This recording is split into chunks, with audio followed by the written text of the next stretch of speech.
રાજકોટ જિલ્લાના Dhoraji police station ખાતે રાજકોટ જિલ્લા પોલીસ દ્વારા વિશ્વ ડ્રગ્સ વિરોધી દિવસની ઉજવણી કરવામાં આવી હતી, જેમાં અધિકારીઓ, પદાધિકારીઓ સહિત આગેવાનો દ્વારા વિદ્યાર્થીઓને વ્યસનથી મુક્ત કરવા બાબતે માર્ગદર્શન આપ્યું હતું। ત્યારબાદ રેલી પ્રસ્થાન કરાવવામાં આવી હતી। રાજકોટ જિલ્લાના ધોરાજી પોલીસ સ્ટેશન ખાતે લોકોને વ્યસનથી મુક્ત કરાવવા જાગૃતિ કાર્યક્રમનું આયોજન કરવામાં આવ્યું હતું, જેમાં 500થી વધારે વિદ્યાર્થીઓની હાજરીમાં ધોરાજી કોર્ટના જજ તેમજ સરકારી અધિકારીઓની હાજરીમાં ડ્રગ વિરોધી સેમિનાર સાથે વિશાળ રેલી યોજાઈ હતી।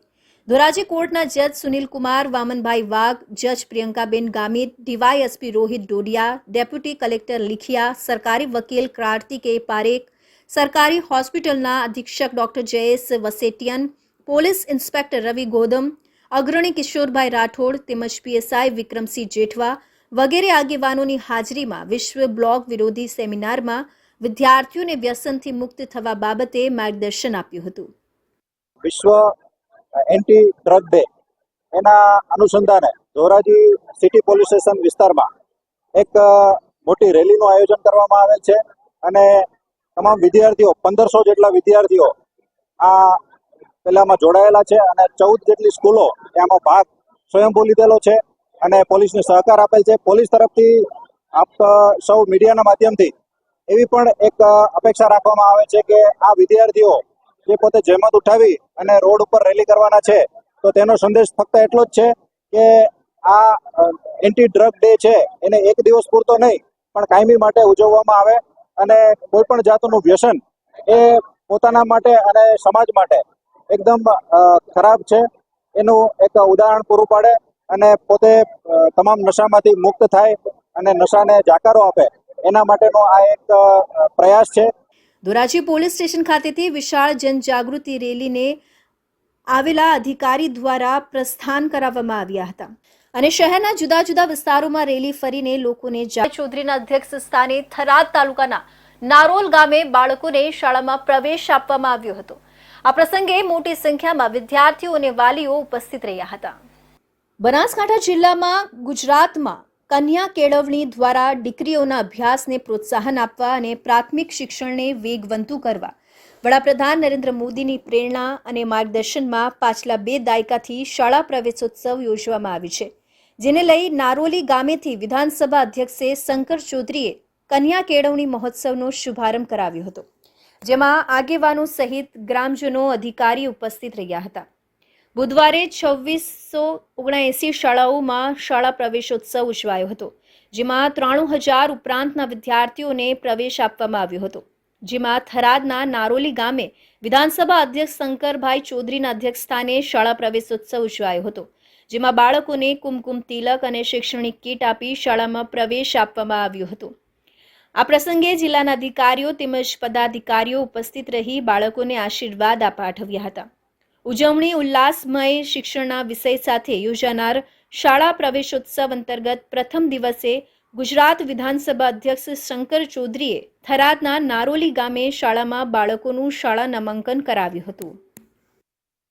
વ્યક્તિઓના પરિવારજનો દ્વારા કેન્ડલ માર્ચનું આયોજન કરવામાં આવ્યું હતું। ટીઆરપી ગેમની જગ્યા ખાતે કોંગ્રેસના આગેવાનો તેમજ કાર્યકર્તાઓ દ્વારા કેન્ડલ પ્રગટાવી શ્રદ્ધાંજલિ આપવામાં આવી હતી। આ તકે ટીઆરપી ગેમ ઝોન ખાતે અગ્નિકાંડમાં બળતું થઈ ચૂકેલી આશા કાથડનો પરિવાર પણ શ્રદ્ધાંજલિ કાર્યક્રમ અંતર્ગત હાજર હતો, ત્યારે મૃતક આશાની બહેન સંતોષ કાથડ ધ્રુસકે રડી પડી હતી તેમજ મીડિયા સાથેની વાતચીતમાં જણાવ્યું હતું કે 1 માસ થયો છે તેમ છતાં પરિવારજનોનું દુઃખ દૂર નથી થઈ રહ્યું। અમારા પરિવાર સાથે જે ઘટના બની તે અન્ય સાથે ન બને તેના માટે સરકાર નક્કર પગલાં લે। અમારી એક જ માંગ છે કે જે પણ જવાબદાર હોય તેમના વિરુદ્ધ પગલાં લેવામાં આવે। બિલકુલ, પીડિત પરિવારોને ડિટેન કરીને તમારે ખેંચવા એટલા માટે પડે છે કે પીડિત પરિવારોને તમે માગણી અને લાગણીને સમજવા જ તૈયાર નથી। પીડિતોએ પત્રિકા વિતરણ કરવા ઉપસ્થિત થવું પડે, રોડ પર ઉતરવું પડે, રોડ પર સૂઈ જવું પડે, તમે એને ડિટેન કરો અને આવા દ્રશ્યો ગુજરાતના લોકો જોવા પડે। આ બહુ મોટી ગુજરાતની કમનસીબી છે। ગુજરાતમાં ન્યાય નથી। દરેકે દરેક સમાજને સરકારે અન્યાય કર્યો છે, દરેક પીડિતને અન્યાય કર્યો છે। એ શિવાનંદ હોસ્પિટલના પીડિત હોય, ભરૂચના હોય, તક્ષશિલાના હોય, હરડીકાંડના હોય, મોરબીના હોય કે અગ્નિકાંડના, અને રાજકોટની તમામ ભારતીય જનતા પાર્ટીની લીડરશિપ જેને જાણે પીડિતો સાથે કંઈ લેવા દેવા જ નથી।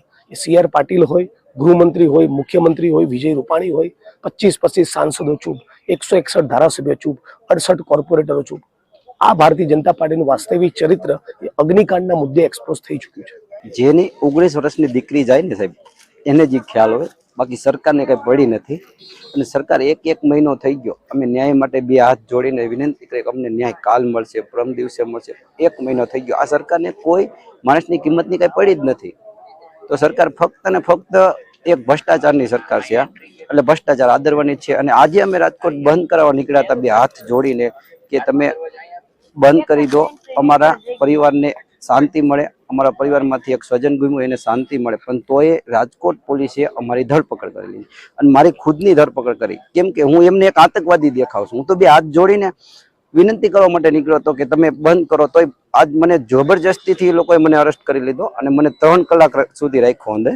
શું કારણ રાખ્યો એ મને ખબર નથી. મેં કોઈ ગુનો નથી કર્યો, મેં કોઈ એવો ગુનો આચર્યો નથી. જેને ગુના આચર્યા છે કરોડો રૂપિયાના કૌભાંડ કરી નાખ્યા છે, એને પકડવામાં આવતા નથી. અને હું ફક્ત એક પીડિતનો ભાઈ છું એટલા માટે મને પકડી લીધો. રાજકોટ ટીઆરપી ગેમ ઝોન અગ્નિકાંડમાં 1 મહિના પહેલા 25 મે 2024ના રોજ સાંજના 5:34 આગ લાગવાની ઘટના બની હતી અને આગે વિકરાળ સ્વરૂપ ધારણ કરી લેતા અગ્નિકાંડમાં 27 લોકોના મૃત્યુ થયા હતા.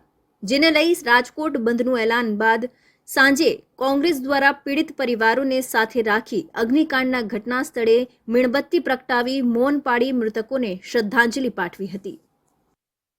રાજ્યમાં ચોમાસાની શરૂઆત થઈ ચૂકી છે, ત્યારે સરકારે પણ આગમચેતીના ભાગરૂપે પોતાનું કામ શરૂ કરી દીધું છે. ભાવનગર શહેરમાં હજુ ચોમાસાની સિઝન શરૂ થઈ છે, ત્યાં સરકાર દ્વારા એનડીઆરએફની એક ટીમ મોકલવામાં આવી છે અને અતિ વરસાદમાં પૂરની સ્થિતિમાં જિલ્લામાં જઈને રેસ્ક્યુની કામગીરી આ ટીમ કરશે.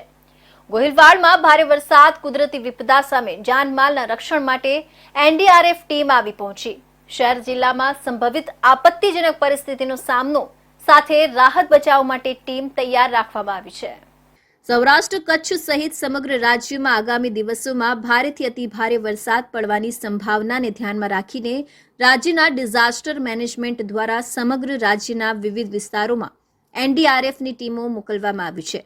જે અંતર્ગત ભાવનગર શહેરમાં પણ અતિ ભારે વરસાદ દરમિયાન ઊભી થવાની આપાતકાલીન શક્યતાઓને હેન્ડલ કરવા એક ટીમ સ્ટેન્ડ બાય રાખવામાં આવી છે. તમને જણાવી દઈએ કે ભાવનગરમાં વરસાદની ભારે આગાહીના પગલે સરકારે એનડીઆરએફની ટીમ ફાળવી છે અને શહેરમાં એનડીઆરએફના 30થી વધુ જવાનો તમામ સાધનો સાથે આવી ગયા છે. ત્યારે જિલ્લામાં ગમે ત્યારે પૂરની સ્થિતિ સર્જાય તો ટીમને તાકીદે રવાના કરવામાં આવશે. ઉલ્લેખનીય છે કે રાજ્યમાં આગામી 7 દિવસ વરસાદની આગાહી કરવામાં આવી છે. अभी मानसून में ये हमारा रूटीन ड्यूटी, जब भी मानसून होता है तो गुजरात में मानसून में जब कभी भी कहीं बाढ़ की स्थिति बनती है तो हमारी टीम पहले से वहाँ ज़िले में उपस्थित होती है और उस समय जो भी बाढ़ की स्थिति दृष्टिकोण से जो संवेदनशील क्षेत्र हैं उनको हम लोग जाके देख लेते हैं ताकि ज़रूरत पड़ने पर हम लोग क्विक रिस्पॉन्स कर सकें. तो इस प्रकार के CSR के भी कई इक्विपमेंट है. उसके अलावा हमारे पास मेडिकल फर्स्ट रिस्पॉन्ड का बैग भी है जिसमें हम लोग किसी प्रकार अचानक यदि किसी को फर्स्ट एड देना पड़े तो हम लोग वो भी देने में सक्षम है. और हमारे जो रेस्क्यूअर है वो मेडिकल में भी ट्रेंड है, MFR ट्रेंड है. इसके अलावा एक हमारे पास स्पेशल इक्विपमेंट भी है, QD क्यूब डिप्लॉयमेंट एंटीना, जो यदि बाढ़ के दौरान यदि कोई कम्युनिकेशन ठप हो जाता है तो हम लोग हमारा खुद का कम्युनिकेशन सेटअप कर सकते हैं और उस दौरान हम लोग सैटेलाइट के थ्रू कम्युनिकेशन कर सकते हैं. हम लोग कुल 30 मेंबर हैं और साथ में हमारे सुपरवाइजरी स्टाफ भी है, असिस्टेंट कमांडेंट श्री विक्रम चौधरी साहब. इसका अभी मानसून जो IMD ने जो प्रेडिक्शन दिया है कि मानसून होगा तो वैसे हम लोग यहाँ स्टे किए, लेकिन ज़रूरत पड़ने पर कहीं मूव करना पड़ा तो वो लोग भी हम लोग मूव करते हैं. लेकिन ये हमारा जो स्टे है वो मानसून पूरी सीजन के लिए है. પ્રતિવર્ષ રાજ્યમાં વિવિધ પ્રકારની ઇમરજન્સી પરિસ્થિતિને પહોંચી વળવા માટે એનડીઆરએફની ટીમ રાહત અને બચાવ કાર્ય માટે તૈનાત કરવામાં આવી છે. પૂર, વાવાઝોડું, ભૂકંપ સહિતની પરિસ્થિતિમાં આ ટીમ જાનમાલનું સારી રીતે રાહત બચાવ કામગીરી કરે છે. ગત વર્ષે રાજ્યમાં દરિયા કિનારે વાવાઝોડા દરમિયાન એનડીઆરએફની ટીમોએ નોંધપાત્ર કામગીરી સૌ કોઈમાં પ્રશંસાપાત્ર બની હતી.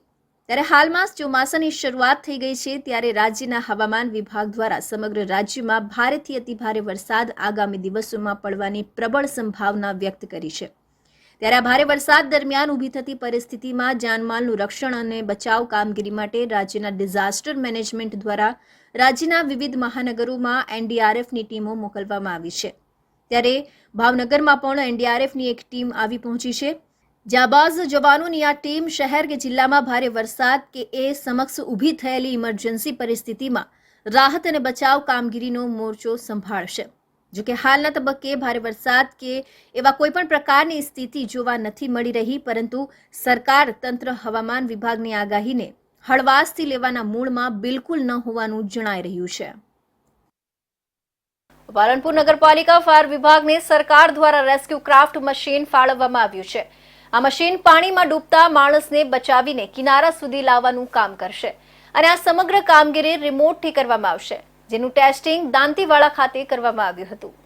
બનાસકાંઠા જિલ્લામાં આગામી ચોમાસાને ધ્યાને લઈ પાલનપુર નગરપાલિકાને સરકાર દ્વારા આપત્તિ સમયે લોકોના જીવ બચાવવા માટે એક બોટ અને રેસ્ક્યુ ક્રાફ્ટ મશીનની ફાળવણી કરવામાં આવી છે, જેમાં રેસ્ક્યુ ક્રાફ્ટ મશીન રિમોટ કંટ્રોલથી ઓપરેટ કરવામાં આવે છે, જે 1 કિલોમીટર સુધીના અંતરમાં કામ કરી શકે છે. જેથી દાંતીવાડા ખાતે આ મશીનનું ટેસ્ટિંગ કરવામાં આવ્યું હતું, જેમાં દાંતીવાડા ડેમની પાછળના ભાગે પસાર થતા પાણીમાં એક યુવક ડૂબી રહ્યો છે એવી મોક ડ્રીલ કરી, જેને rescue craft machine remote control દ્વારા ઓપરેટ કરી મશીનને નદીમાં મોકલી ડૂબતા યુવકને બચાવીને કિનારા સુધી લાવવામાં આવ્યો હતો. તેમજ પાલનપુર નગરપાલિકા ફાયર વિભાગને ફાળવેલી બોટનું પણ ટેસ્ટિંગ કરવામાં આવ્યું હતું, જેથી આગામી સમયમાં ચોમાસામાં પૂર તેમજ નદીમાં ડૂબતા માણસને બચાવવા અને આપત્તિ સમયે લોકોના જીવ બચાવી શકાય તે માટે મશીનોનું ટેસ્ટિંગ કરવામાં આવ્યું. વર્ષે કચ્છના ખેડૂતે એક નવી જ પ્રકારની કેરીનું સફળ ઉત્પાદન મેળવ્યું છે. રાજ્યપાલના પ્રાકૃતિક ખેતી અંગે પોતાની વાડીમાં મુલાકાત વખતે 200 જેટલા કેરીના ઝાડ વાવીને વર્ષ 2020માં કરેલા વાવેતરની સફળ ઉત્પાદન હાલમાં મળ્યું છે. ખેડૂતે બદામ અને હાફૂસ કેરીના મિશ્રણ કરીને નવી જાતની કેરી સોનપરી વિકસાવી છે, જેનો સ્વાદ ખૂબ મીઠો છે અને છાલ અને ગોટલીનું વજન ઓછું છે અને પલ્પનું પ્રમાણ વધુ છે. વર્ષ 2020માં કરેલા વાવેતરનું સફળ ઉત્પાદન હાલમાં મળ્યું છે. ખેડૂત હરેશભાઈ ઠક્કરે બદામ અને હાફૂસ કેરીનું મિશ્રણ કરીને નવી જાતની કેરી સોનપરી વિકસાવી છે, જેનો સ્વાદ ખૂબ મીઠો અને રસદાર છે. કેટલાક દાયકાઓથી કચ્છની કેસર કેરીનો દબદબો રહ્યો છે અને છેલ્લા 3 દાયકાથી દેશ વિદેશમાં પણ કચ્છની કેસર કેરીની બોલબાલા રહી છે. ત્યારે હવે કચ્છના ખેડૂતો તેમજ કેરીના રસિકો માટે તદ્દન નવી કેરી સામે આવી છે, જેમાં કચ્છના બાગાયતી પાકના કેરીના ઇતિહાસમાં સોનેરી સોનપરી કેરીનો ઉમેરો થયો છે. ખેતી ક્ષેત્રે વિવિધ નવતર પ્રયોગો અને પ્રાકૃતિક ખેતી માટે જાણીતા ખેડૂત હરેશ ઠક્કરે કેરીની નવી જાત વિકસાવી છે અને સફળ ઉત્પાદન કર્યું છે. ખેડૂત હરેશ ઠક્કરે જણાવ્યું હતું કે નવસારી કૃષિ યુનિવર્સિટીના વૈજ્ઞાનિકોએ હાફૂસ અને બદામ કેરીનું મિશ્રણ કરીને વિકસાવેલી કેરીની નવી જાત, જેને સોનપરી નામ આપવામાં આવ્યું છે, તેનું તેમની વાડીમાં વર્ષ 2020માં રાજ્યપાલ આચાર્ય દેવવ્રતની તેમના ફાર્મની મુલાકાત સમયે અને પ્રાકૃતિક ખેતી માટેની પ્રેરણા મારફતે તેમના અને તેમની પત્નીના હસ્તે 200 જેટલા વૃક્ષ વાવવામાં આવ્યા હતા, જેમાં આજે 4 વર્ષ બાદ સફળ ઉત્પાદન થયું છે. હરેશભાઈ ઠક્કરે નવસારી કૃષિ યુનિવર્સિટીમાંથી સોનપરી કેરીની 200 દાંડી લાવ્યા હતા અને 200 વૃક્ષ વાવ્યા હતા. સોનપરી કેરી એ હાફૂસ અને બદામના મિશ્રણમાંથી બનેલી કેરી છે.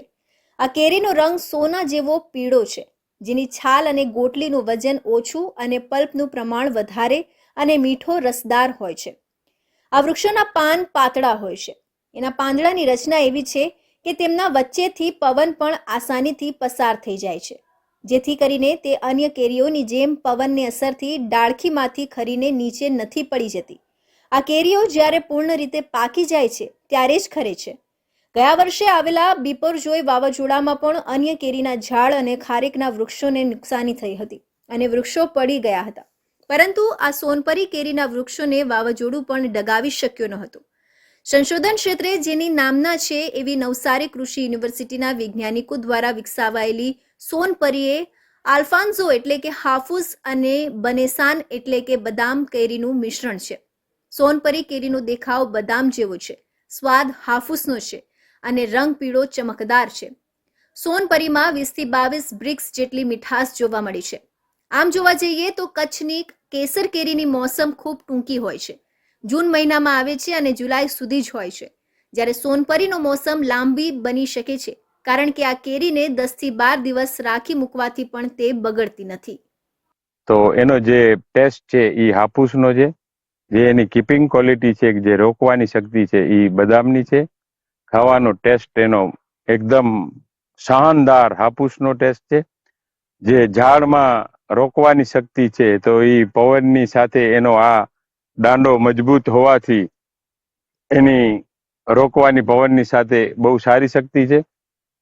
ત્યારે એ આંબાની આપણે ઝાડમાં હાર્વેસ્ટ કરવાનો સમય તો આપણે મે મહિનાથી જુલાઈ મહિના સુધી આ આંબાને હાર્વેસ્ટ કરી શકીએ છીએ. પણ સાચો સમય જૂન જ છે, પણ સારી ટ્રીટમેન્ટ પાણીની ટ્રીટમેન્ટ હોય તો વહેલો બી લઈ શકીએ છીએ અને એને પાછળ બી જુલાઈ મહિના સુધી પહેલા વીક સુધી પણ આ આંબો રહી અને આપણે માર્કેટમાં લઈ જઈએ છીએ તો આની વેલ્યુ આપણે પૂરતી મળે છે. કે જ્યારે બીજા આંબો જનરલી હોય છે તો એક સાથે પાકી જાય છે તો આપણે બધો વેચવું પડે, તો આપણે આને માર્કેટિંગનો સમય આપણે લાંબો મળે છે. તો ખેડૂતને જ્યારે સારા ભાવ હોય ત્યારે માર્કેટમાં લઈ અને વેચી શકે છે. આ એવી સોનપરી મેંગો વેરાયટી છે. આગામી સમયમાં કચ્છની કેસર કેરીને પણ સોનપરી કેરી પાછળ મૂકીને કચ્છની સવાઈ કેસર બની શકે છે. શરૂઆતના તબક્કે હજુ સોનપરી કેરીનું પ્રથમ જ પ્રયોગ હતું, માટે હજુ મોટી માત્રામાં તેને બજારમાં પહોંચતા સમય લાગશે. પરંતુ એ વાત નક્કી છે કે જો કચ્છના અન્ય ખેડૂતો પણ આ સોનપરી કેરીનું વાવેતર કરશે અને ઉત્પાદન મેળવશે તો અન્ય કેરીઓને પણ આ સોનપરી ટક્કર આપશે અને સાથે જ કચ્છની કેસર કેરીથી પણ ઊંચા ભાવ મળશે. આની ઘોર બેદરકારી સામે આવી છે. ગટર પર ફિટ કરેલી જાળીમાં યુવતીનો પગ ફસાઈ ગયો, કારણ કે યુવતીને કલાકો સુધી તકલીફમાં રહેવું પડ્યું. અંતે કટર વડે લોખંડની પટ્ટી કાપીને યુવતીનો પગ બહાર કઢાયો. મોડાસા નગરપાલિકાની ઘોર બેદરકારી સામે આવી. મોડાસાના નવજીવન ચોક પાસેની ગટર ફિટ કરેલી જાળીમાં યુવતીનો પગ ફસાઈ ગયો હતો, જે બાદ યુવતીને ઘણી તકલીફનો સામનો કરવો પડ્યો. જાળીમાં 2 પ્લેટો વચ્ચે જગ્યા વધારે હોવાથી યુવતીનો પગ અંદર ઘૂસ્યો હતો. યુવતીનો પગ ફસાતા લોકોનો ટોળે-ટોળા ભેગા થઈ ગયા હતા. રોપ ઓકાણ કરતી યુવતીનો પગ બહાર કાઢવા અંતે કટર વડે લોખંડની પટ્ટી કાપીને બહાર કઢાયો હતો, જે બાદ સ્થાનિક લોકોમાં મોડાસા નગરપાલિકાને લઈ ભારે રોષ જોવા મળ્યો હતો. મોડાસા નગરપાલિકા દ્વારા ગટરના ઢાંકણા તૂટવાની ઘટના પર ધ્યાન કેમ નથી અપાતું? વારંવાર ગટરના ઢાંકણા તૂટવાની બનતી ઘટના બાદ કેમ તંત્ર જાગતું નથી? કેમ કોઈ મોટી ઘટના બને તેની રાહ તંત્ર જોઈ રહ્યું છે? તેવા સ્થાનિક લોકોનું કહેવું છે. હજુ મોડાસા શહેરમાં ઘણા રોડના પરના ગટરના ઢાંકણા નથી અથવા તૂટી ગયા છે, જેને સુધારો કરાવવા લોકોની માંગ ઉઠી હતી. એટલી બધી ગેપ છે ને રખાય જ ના, કોઈ બી જણ પડી જાય કે પગ બી જણ ફસાઈ ગયો જો બરોબર. આજનો બનાવ બની ગયો આજે, આટલી મોટી ગેપ છે ને જોઈએ જ ના, માપની જ જોઈએ કે નગરપાલિકાની ઘોર બેદરકારી કહેવાય ને. હા, બેદરકારી કહેવાય. સ્થાનિક લોકોએ કારને બહાર કાઢીને ફસાયેલા લોકોને બહાર કાઢ્યા હતા, જેમાં ઓવર સ્પીડિંગ કારના સીસીટીવી ફૂટેજ સામે આવ્યા હતા. અમદાવાદ શહેરમાં વાડજ વિસ્તારમાં એક 73 વર્ષીય વ્યક્તિ કારમાં મુસાફરી કરી રહ્યો હતો. જો કે વેજેસ સર્કલ પાસે કાર પૂરપાટ ઝડપે જઈ રહી હતી ત્યારે વૃદ્ધાએ અચાનક કાબુ ગુમાવી દીધો હતો અને સામેથી જતી 2 વ્હીલર સાથે અથડાઈ હતી. કારે 3 બાઇક અને 1 રિક્ષાને ટક્કર મારતા 3 પુરુષો અને 3 મહિલાઓને ઈજા થઈ હતી અને ભોગીલાલ પરમાર નામના 55 વર્ષના પુરુષનું મોત થયું હતું. સ્થાનિક લોકોએ કાર ઉપાડીને લોકોને બહાર કાઢ્યા હતા. આ અકસ્માતમાં બાઇક ચાલક એક મહિલા કારની નીચે ફસાઈ ગઈ હતી અને નજીકમાં એકઠા થયેલા લોકોએ કારને એક બાજુથી ઉપાડી હતી, જેમાં લગભગ 1 મિનિટનો સમય લાગ્યો હતો. ડ્રાઈવર અમદાવાદના થલતેજથી સોરાબજી મિલ કમ્પાઉન્ડ તરફ જઈ રહ્યો હતો ત્યારે સ્ટીયરિંગ પરનો કાબુ ગુમાવતા અકસ્માત સર્જાયો હતો. અકસ્માત બાદ સ્થાનિક લોકોએ તેને પકડીને પોલીસને હવાલે કર્યો. રાપર નગરપાલિકા દ્વારા લાજ કાઢવામાં આવી રહી છે.